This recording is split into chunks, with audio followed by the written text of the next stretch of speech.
sa Quiapo. Ayan ang mga pagkain dito. Yun yung mga dragon fruit. Fruit dragon.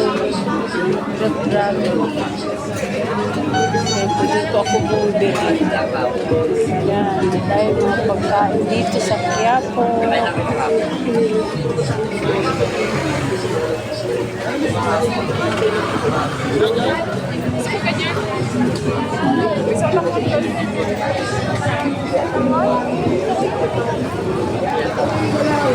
Bakit po kaya madaming bumibili dito sa dragon fruit po ni Ma'am Aileen?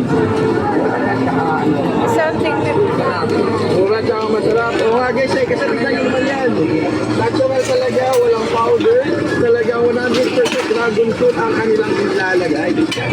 Manalo, solid. Thank you, thank you.